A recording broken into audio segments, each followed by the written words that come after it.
We're starting a new sermon series today called Boat Stories.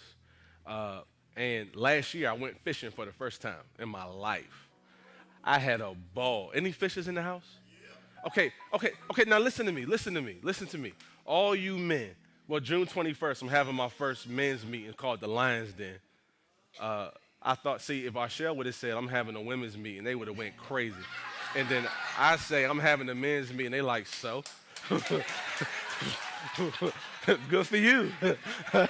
Is that after the game or before the game? God, dog. So June 21st, I'm having my first men's meeting called the Lions Den. Thank you, God, dog, guys. Hopefully you guys will come out. But men, I need your help. Here's what I need from you guys. I want to do a men's fishing trip. And so help me put that off. I don't know a lot about it, but I'm going to tell you this story, and you might want me on your team, okay? So here's what happened. I went to a men's retreat last year, right? And they said, hey, man, we're going to go fishing. And well, the first question I asked was, so how do you do that? First question I asked, I've never been fishing before. And they start talking about it, and there's three things that I found out as it relates to fishing. That I've learned from my personal fishing trip, okay? Number one, everyone got a boat story. And they some amazing stories, guys. They are some stories. Some of the stuff you be like, that ain't real, man. Come on, stop playing with me. But they got amazing boat stories. Here's the second thing I found. The person who catches the first fish, they get a big hoorah. They be like, yo! And the person who catches the biggest fish, that's El Jefe.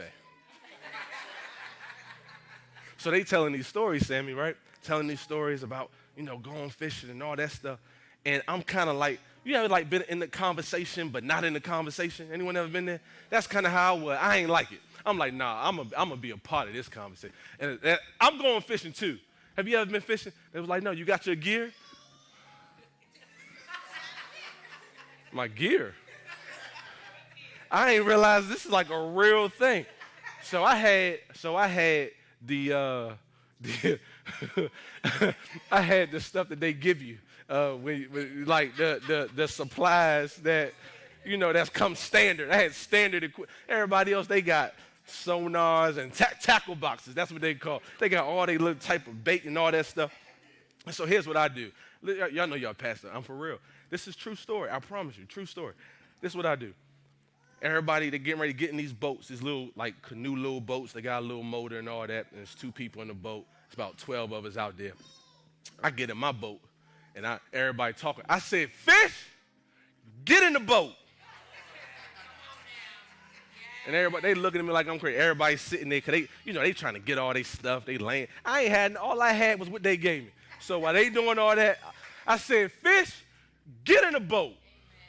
And everybody else is, they trying to prepare. They talking to bait and all that stuff. So I'm talking to the bait too. Fish, you heard what I said. Get in the boat. So here's what happened. Oh, we go out there. We got the little machine. And I think, you better not rock too much either. Because I'm starting to second guess a little bit. I'm like, God, dog, this thing kind of skinny. And so they had to teach me how to throw my cast. That's the right word, right, by the way. How to throw my cast.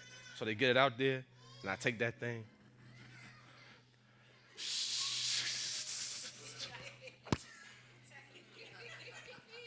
I'm out there, right? And some go. I said, hey, what's that? They said, man, really? They said, this boy caught a fish on his first cast. Oh, y'all, okay, look at this. Look at this right here. Look at this. Look at that. Boom. Boom. Now listen. I ain't catch 1.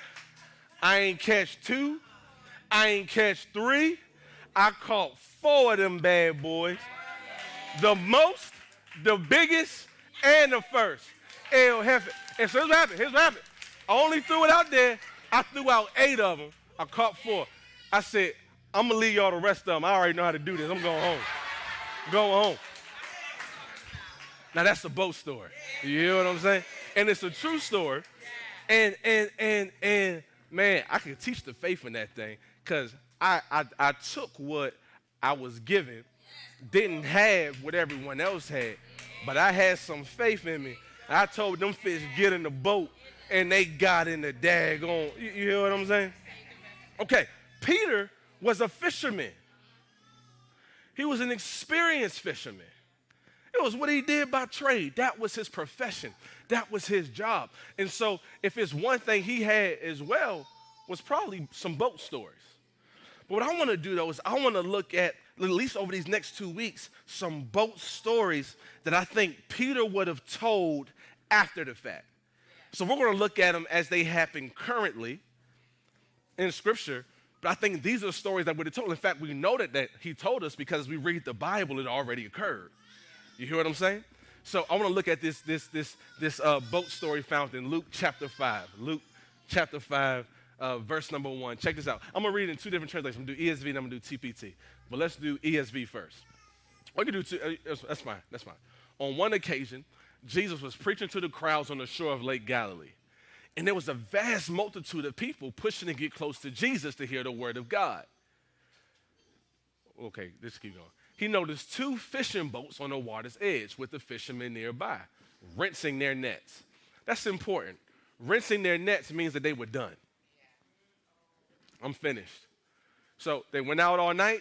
They came back. When you rinse your nets, when you wash your nets, that's like, when it's time for you to go, when it's time for you to clock out at 5 and you start wrapping it down on like 4:15.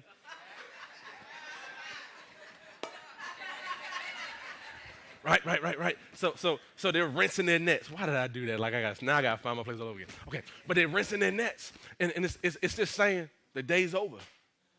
We're all good. Day's over. Okay.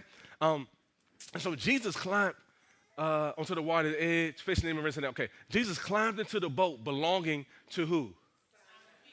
And he asked them, "Let me see your what? Push it off a short distance away from the shore so I can speak to the crowds." In other words, here's what he says. Hey, man, I want to get in this boat, and I'm going to use your boat as my pulpit. Because a bunch of people that was trying to get near, a bunch of people trying to put my boat up. I got a boat too. So it's a bunch of people that's trying to hear the word of God, a bunch of people trying to get focused. And so here's what happened. Jesus gets into the boat. He says, pull out a little bit further, and he begins preaching this message. Okay? All right, let's keep reading. And Jesus sat down, he was like our shell, and taught the people from the boat. It's no way I could preach on the boat. That thing rocking like that, I've been on fell off. And so when he had finished, he said to Peter, now row out to the deep water to cast your nets, and you'll have a great catch. Now, I love this catch. You ever heard this scripture, cast your cares upon me? I didn't really realize until I went on my fishing trip. I ain't a fisher yet. I'm going to pick this hobby up, though. I'm going to be a bad man out there, too. But cast your cares upon me. I really didn't realize the significance of that, and I'm going to deal with this in August when I get back from sabbatical about our thoughts and our mind and our brains.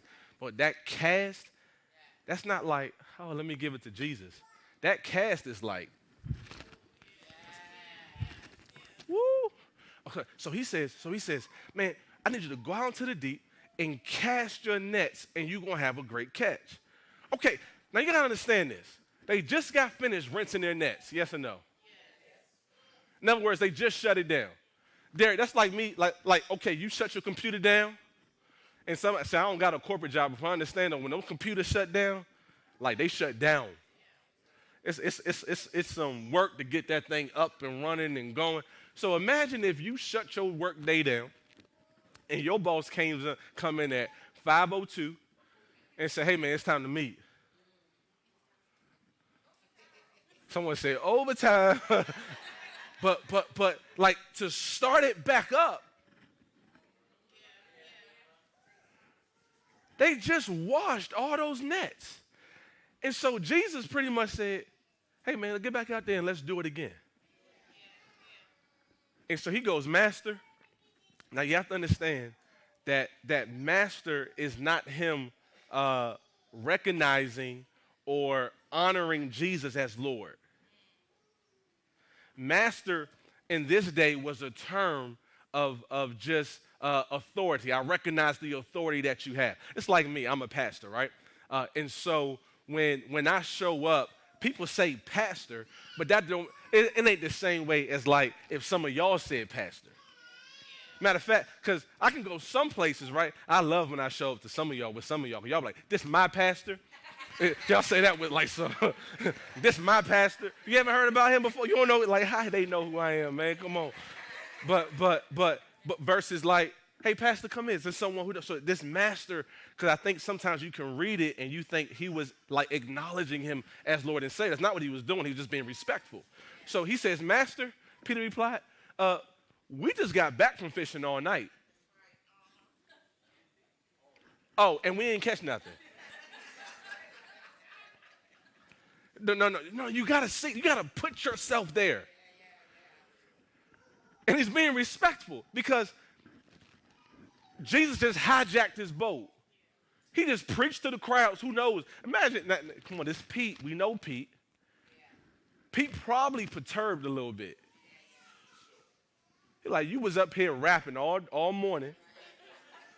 Because they don't know each other. They've never encountered each other yet. This is their first encounter.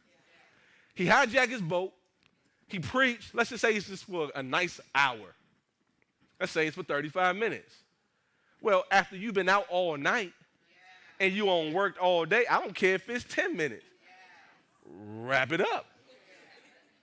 Yeah? You ever had someone start a meeting with you as you trying to leave? Like, hey, you got a second to have a conversation? You sitting there like, dog. And then you start doing stuff like walking towards the other, like, you hear what I'm saying? And so he's literally like, Master, we already been out there. He probably wanted to say, I ain't teach you how to do your job. I let you up there and preach. How are you going to try to tell me this is not the time because it's the heat of day? This ain't the time to go. Them jokers sleep. This ain't the time to go fishing. And then he says, but if you insist. In other words, he's trying to like teach him something like, okay, I'm going to show you that this ain't how we supposed to do this. But pull it back up. Watch this. And Simon answered, Master, we toiled all night. Yeah, let's keep it in ESV from this point forward. We toiled all night and took nothing. But at your word, I'll let down the nets. In other words, he said, if you say so. So you got to think about this. Pete is only doing this to be respectful. Probably was in the back. Jesus was up there preaching. That's how some of y'all sit in church. Like, all right, whatever. Up there preaching, doing his thing. Okay, how long this going to be? You asked to use my boat. I'll let you use the boat. You ain't say you was going to hijack the boat. You said, could you use the boat? Now you up here talking. And what is this stuff you talking about anyway? And then, can you imagine he coming to you? Hey, you. Hey, man. Yeah, me? Yeah. Let's go back out there, man, and throw your nets. And here's what's going to happen. You're going to get a big catch.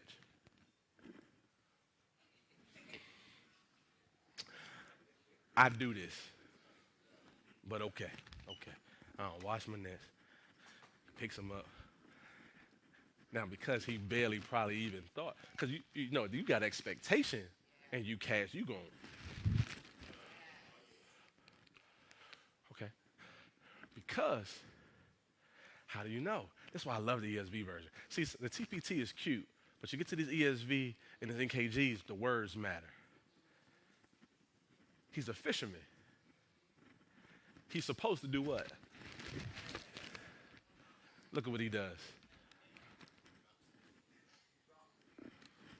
Are you seeing this? Nevertheless, at your word,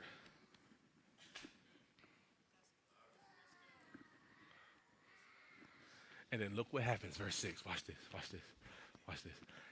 And when they had done this, they enclosed a large number of fish, and they fish were breaking.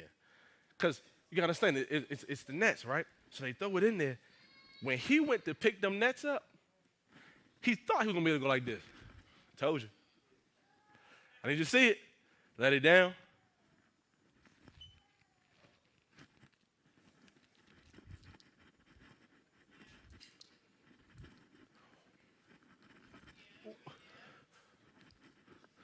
Verse 7. Watch this, watch this, watch this, watch this. And they signaled to their partners in the other boat, hey, y'all better come help me, man. And they came and they filled both boats so that they, not Pete, they. How you take in that many fish? That it could, boy, you know, Pete probably said, do you really want me on your fishing trip? Because I might sink it. Mine and yours. That they began to sink. And this is where it gets good. Verse 8. Watch this.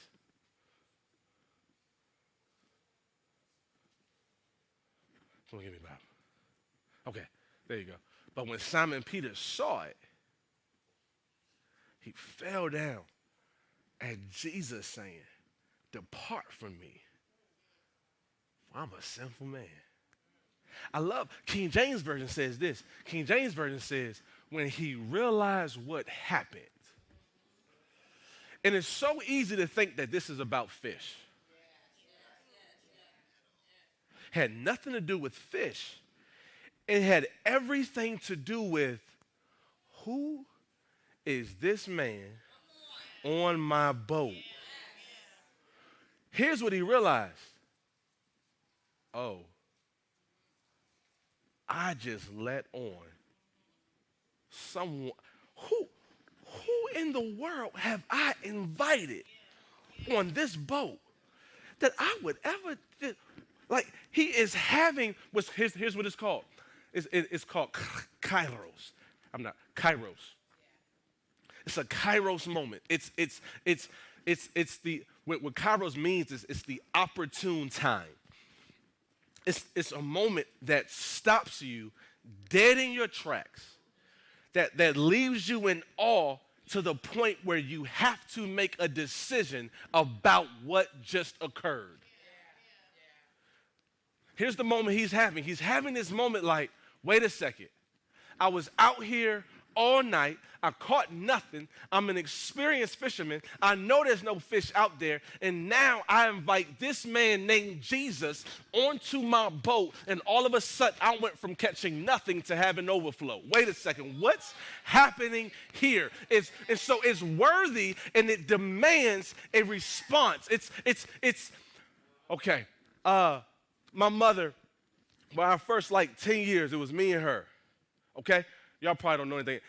Do they even have before care anymore? Because I think they invented before care for me. Because we got there before they got there. I mean, dark. But before we got to before care, my mother would watch Dr. Creflo Dollar. Couldn't be no more than 8 years old. 7, 8 years old. And I remember sitting at the edge of her bed, and I'm looking at this pastor, Creflo Dollar, preach the word and talk about faith at 7 years old. And I remember, she getting dressed and she doing whatever she got to do, and I was sitting there glued to that TV, and those words was doing something. And I remember that the morning I decided, this is what I'm going to do the rest of my life. A Kairos moment. It's the moment that I was in my dorm room as a freshman in college, and Fred Hammond is on. And they said, hey, man, let's go get some lunch. And I said, nah, I'm going to stay back for a second. And I remember this song comes on for Fred Hammond. And it was like I couldn't help. My arms was lifting, and I started crying, and I have all this moment. And I heard God loud and clear say, when you going to live for me? And it demanded a decision from me right then and there. What I'm praying for as your pastor is between now and the end of this summer, you're going to have this Kairos moment, this moment that demands you to make a decision, this moment that stops you dead in your tracks and say, wait a second, I have to decide what to do from here. And we see, throw it back up in ESV, we see that Peter has this because when he gets on the boat, he calls him master. But by this point, he says, depart from me, for I'm a sinful man, oh. Because something happened. He's like, wait a second. Hold on. Wait. Who is this man that he will come on here and shift and change and redirect everything? And at this moment, he's like, yo, this is God. And if you haven't had this moment yet, oh, I am praying. No. It has become a desperate prayer of mine that you make this decision. But what I love about this story, though, is that you're getting ready to see the humanity of Peter. Because Pete, up until this moment, been doing life the way he wants to do life. And now he has to make a decision. What I love about Pete is that we see in this, but you got to like kind of read beneath the surface. You got to put yourself on that boat. You got to put yourself in that experience because Pete has a decision to make. And what I've discovered about decisions is you can know the decision that you have to make, but it doesn't mean you're going to make it.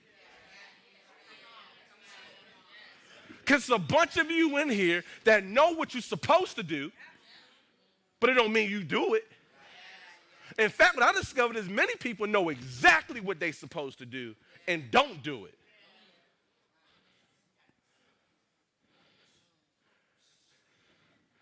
Oh, y'all about to leave me now, huh? Well, what am I making for dinner today? I'm gonna see.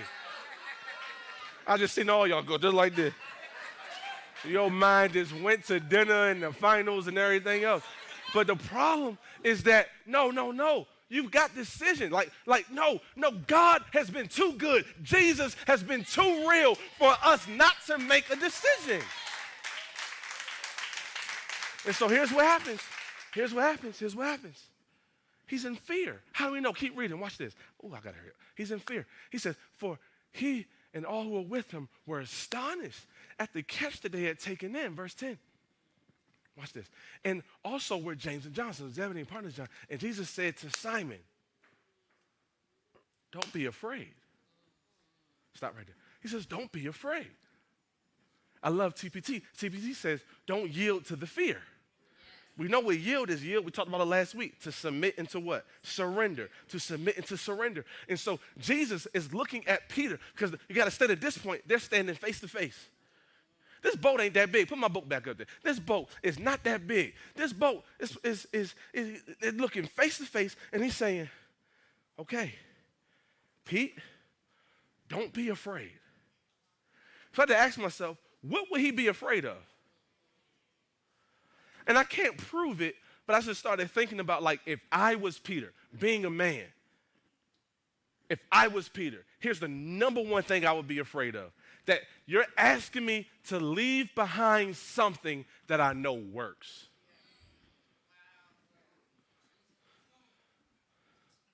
Listen to what I'm saying. Not just leave something behind. That's my first point. That's my first point up there. It's not just leave something behind. I have to leave something behind that I know works. Okay, I'm not talking to someone. Okay. Y'all gonna act like it's just me. That following Jesus at times doesn't cost me to leave behind stuff I want to leave behind. That sometimes following Jesus is leaving behind something. No, this fishing business worked. He was wildly successful. Pete won't broke. Pete had a house and he had his mama's house. Pete was making pretty good money. Pete was having an amazing living. On this particular day, you caught him on a bad day, but he had more good days than bad days. He had a partner with another boat. And that's just what we know of. Pete was doing very well. And yet, following Jesus meant leaving behind the thing that you know works. Okay, what if it wasn't doing well? Even if I just talked to as a man, it's his. He built it. 10 toes down. Got this thing up out the mud. Whether it goes bad or it goes wrong, it doesn't matter. It's mine. I am the captain of my own ship. You know I practice that for real. I'm the captain of this. It's mine. And you're telling me to leave something that, you mean to tell me that there's nothing wrong with this relationship? You just have better for me, so you want me to leave? Now I'm on your front door. It makes sense on paper. It's just not God. You mean to tell me there's nothing wrong with this job? You just want me to step out and trust you? No, sometimes following Jesus means I have to leave behind something that actually works. And I'm familiar with it, and I'm comfortable with it. And this makes sense to me. And it might not work to everyone else, but it works in my crazy, colluded, messed up. It works here. And he's saying, yeah, but do you want good or do you want great? Okay, I'm sorry. Do you want good or do you want God? Because I know it's missing the O, but oh, the difference.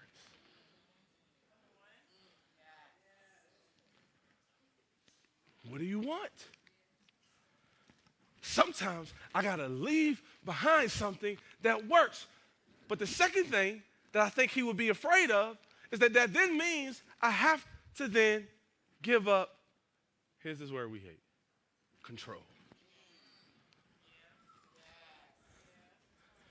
Because up until this point, he controlled his destiny, he controlled his future, he controlled his day, he controlled his income, he controlled it all. He was in control. And he's having this moment where he's like, I think I want you, Jesus, in my life. I think I want to follow you, but I got to give up.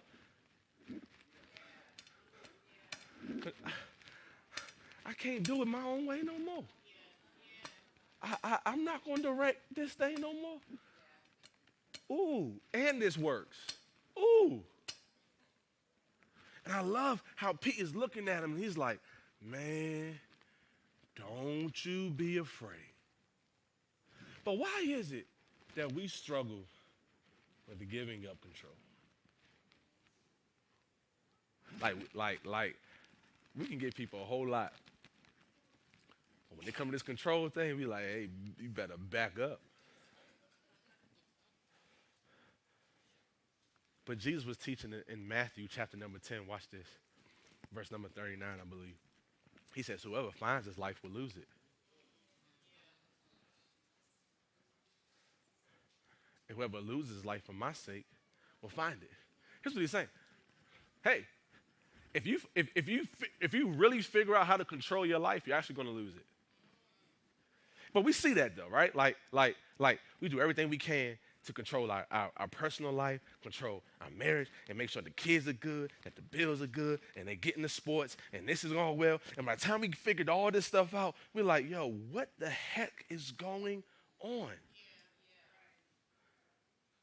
It's like I found life and lost peace.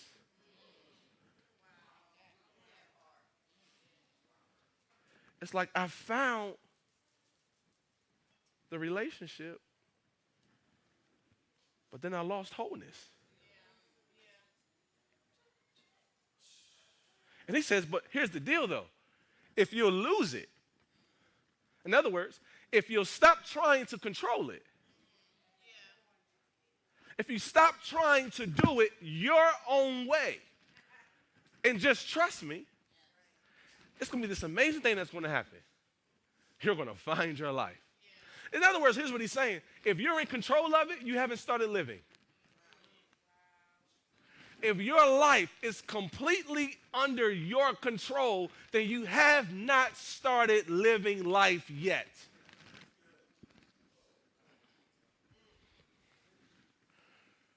Because if you could do everything, then what would be the need for God? So do you see the conundrum? Like Peter's like, yo, what do we do with this? What do we do with this? And so then we got to start thinking about, like, well, why would he? Because you get to verse 11, and he says he leaves everything. And he follows him. But why would he do that? Why did he do that? I just want to give you two quick things when we get ready to get out of here. Here's the first one. Why would I follow Jesus? Here's the first one. Because it's bigger than you. It's so much bigger than you. I love this. You want to hear this? Halfway obedience. He was halfway obedient. If you look at King James version, he actually says let down the nets, N-E-T-S. He only let down the net, N-E-T. So it was halfway obedience. Yet, halfway obedience still caused overflow in someone else's life. It's so much bigger. Your yes is connected to others. Your yes. See, you see, Pete saying yes made sure everybody else ate. What if your feeding of people around you had nothing to do with how hard you worked and how quick you said yes? Yo, I heard this pastor like 10 seconds ago. He said, what if your feeding others was not connected to how hard you worked, but how quick you were willing to say yes?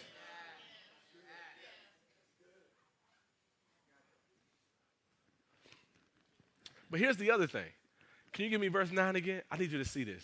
This is probably, are y'all still with me? Yes. Are you still here? Yes. Are you just kind of thinking? Is that what this is? Okay, because y'all went way out. Okay, verse number 10. I'm sorry, give me verse 10. Look at this. He says, don't be afraid. From now on, you're going to be catching men. Another church, they said, you're going to be a fisher of men. Okay, I need you to see this. I need you to see this. I need you to see this. I need you to see this. Pete been a fisherman all his life. That's what he did. He's pretty good at it. Pretty good at it. Got a business, taking care of his family, taking care of his mom. So most men, that's really all we, hey, my family good, my mother good. If I can stretch that to my mother-in-law, we really doing good. We good. Everything's straight. But I need you to see this moment, though. Come here, Brian. Come here, Brian. I want you to be Pete. It's almost like Jesus was looking at, boy, you getting rock solid. Every time, I'm just saying. It's almost like Jesus was looking at him and said, nah, you're going to be a fisher of men. You know what just happened? He gave him purpose. So I don't know if I need you to see this. I need you to see this. I'm really going to elaborate on this on Father's Day in that message. You got to get here, fathers, on Father's Day. I'm going to teach a message called We Must Protect This House. If the alarm clock is what gets you out of bed, you are far beneath what God has for you. Some people only get out the bed because the alarm clock went off. No, I appreciate the honesty. I appreciate the honesty. Because it's not just her. He said, I understand you've been fishing. And prior to this moment, please see this. Prior to this moment, when you caught fish, they died. Caught fish, they died. But now you're going to catch men. And they're going to live. Matter of fact, they're going to live the life that you never. He was giving them, because here's what I think Pete was able to receive from Jesus at this moment. And I need you to see this. I think Jesus was able to look at him in his eyes and say, I know up until this moment, you've just been living this monotonous life. You get up, You go to work. If you got kids, you get up, you take care of them kids. You stay in that traffic. Everybody can say, we in traffic in this area. You go in that traffic. You go into that office. You deal with all those people. You come home. You deal with your family issues. You deal with whatever stuff you got to take care of. You get lunches ready. You go to bed, and you do it all over again. And you've been doing this over and over and over and over and over and over and over again. And at some point, I'm pretty positive in the back of your mind, you've asked yourself this question. There's got to be more to life than this. There's got to be more to life than this. Is what life is about. And I'm supposed to do this for 40 years and then going to retirement, only got 20 left. And like, there's got to be more than this. And Jesus steps onto this boat and says, let me tell you something. I want to give you a purpose. I want to give you a destiny. Listen, I'm not even going to change what you do. I'm just going to change how you do it. You're already a fisherman.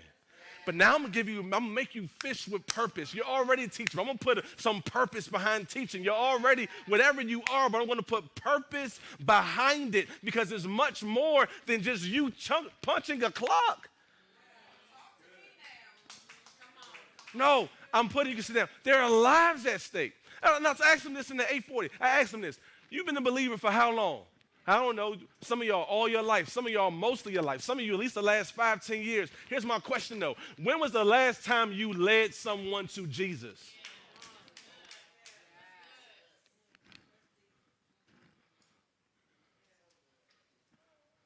When was the last time you led someone to Jesus? I had a lady come over our house this week. She was picking up something, and our Shell and I, we felt it so strong. At the same time, it was almost like we knew what each other was thinking. Out of both our mouths, we said, do you know Jesus? Almost like we planned it. And she said, no, but I've been thinking about him. And we led her to Christ right there in our driveway, and she crying and hugging on our Shell, and they exchanging numbers. Who's thinking about Jesus but your mouth is shut? Here's what's scary than that. Your mouth is shut and your life ain't even matching up.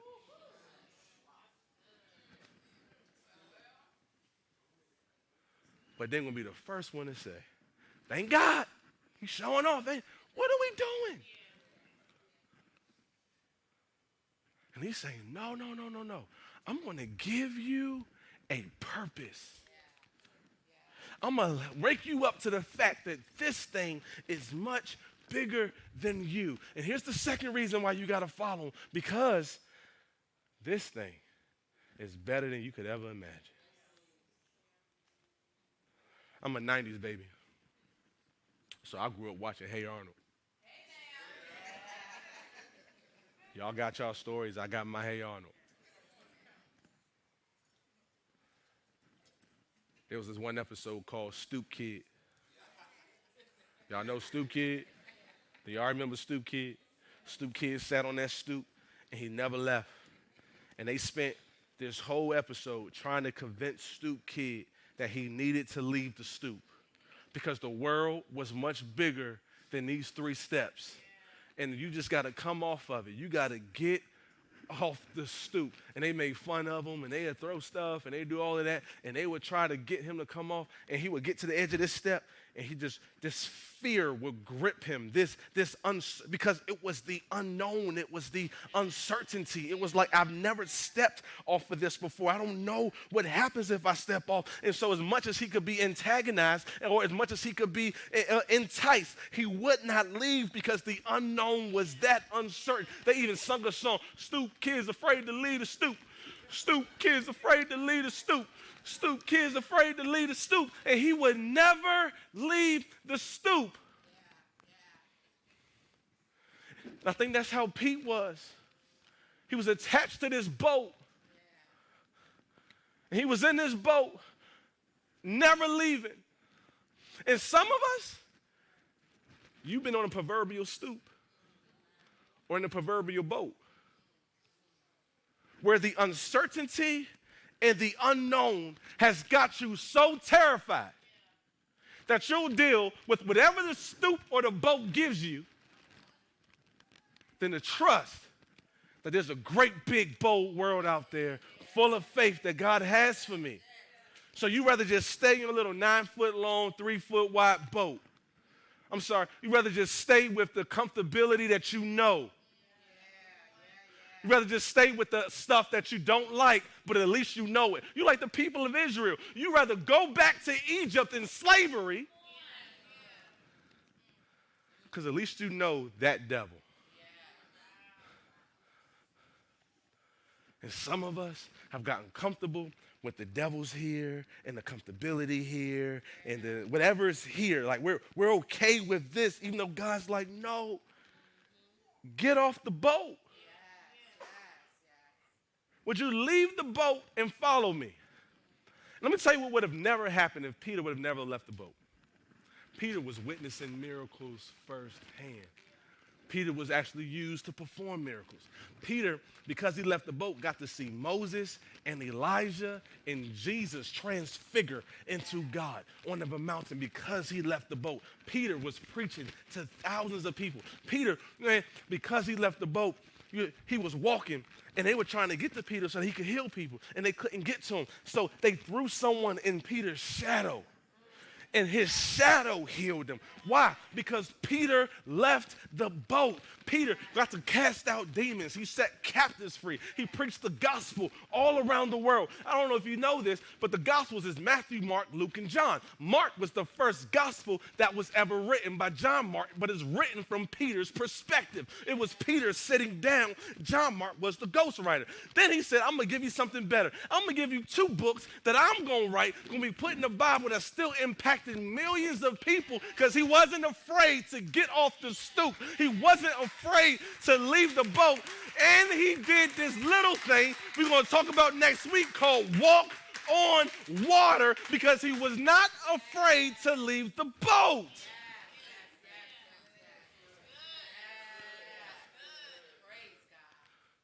But what boats are you stuck on? And what stoops are you stuck on? Because fear got you so gripped. And that's why he said, no, don't be afraid. I understand we have never been here before. I understand this is uncommon, but you better not be afraid. Get off the boat. I'm going to leave you with this question. What's stopping you from finding you?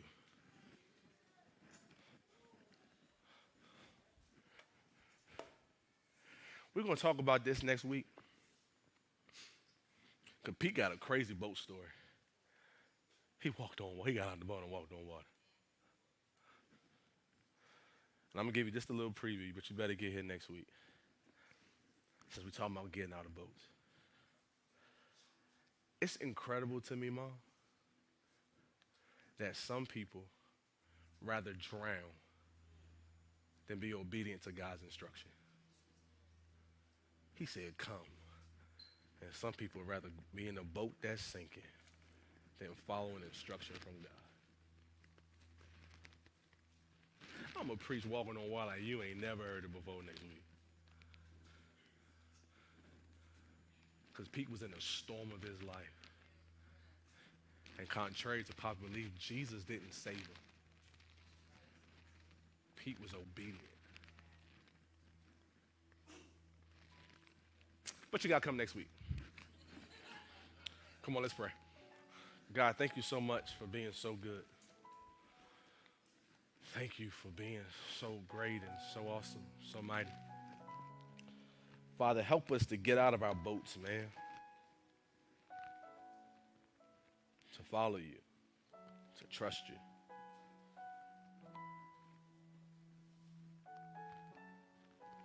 God, help us to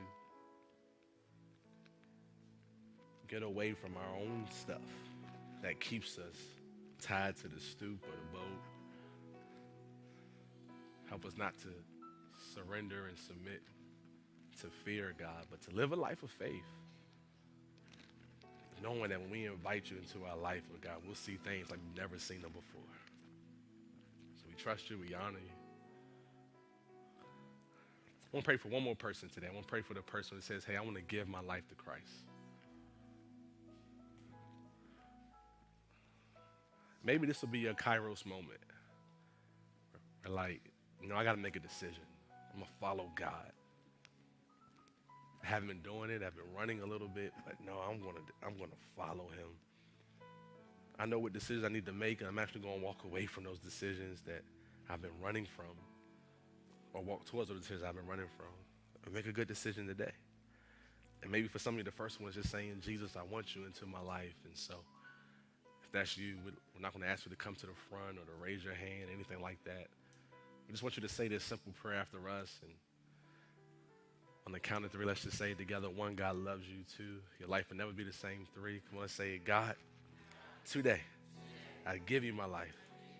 I believe in my heart and confess with my mouth that Jesus Christ is Lord. Come on, let's celebrate.